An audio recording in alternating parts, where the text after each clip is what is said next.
Qısaskarlar İttifaqının 5-ci 6-cı bölüm çıxandı. Fujojo Lianmengni bək qazalıqdan saqlab ketken toq. Bunun 5-6-cı bölümleri işlendi. Yakında doyundaki bu uçurlarda sizler görgen buluşunlar mümkün. Ben kördüm. 5-ci 6-cı bölümü patbiqini suratga e'lanamış.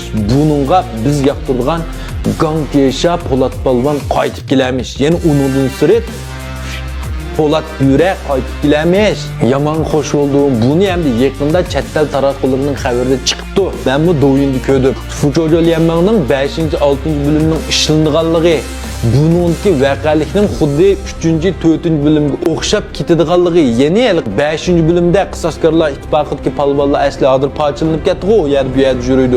Pampaylar tarafdan, salbiy tarafdan bular mag'lub bo'ladi. Shuning bilan 6-cü bölümge kelganda qoidlardan Qısaskarlar İttifaqi uyushib, birga to'planib, oningnikini g'alaba qilamiz. Buningga pinxon yuju parallel dunyo effekti ko'p olamlik nimadiki, aslında ichki dunyodagi o'mchik palvonlar, ammo dunyoda o'lib ketgan bilen Jinganglang yeni bir dünyada ölmeptimiz Polat Böre. Şu onu kendi Gang Teşa'nın tırıldırıp ekilemdi. Veya ki paralel dünyadaki yeni bir Gang Teşa ekilemdi. Çiğ boşunun ikincisi qarsanlar, çiğ boşunu tutup ekege vakitin üzde bizning Fujojo Lianmeng Mao dep en üstüdelik X Jiao Show, ayal Mego Duyjang, ubula çıkka vakti bek sepsasanlar en çetlik bir urun Bekati. Urun işkim oltamagan. Bu kim o bilemsizler? Bu Gang Teşa'nın orni. Neymiş bundaq deyman? Çünkü ma zamanda bu Gang Teşa'dan birisi var. Hem ma öyge kirip çıkka vaqtdagi mashina adamlar qaranglar.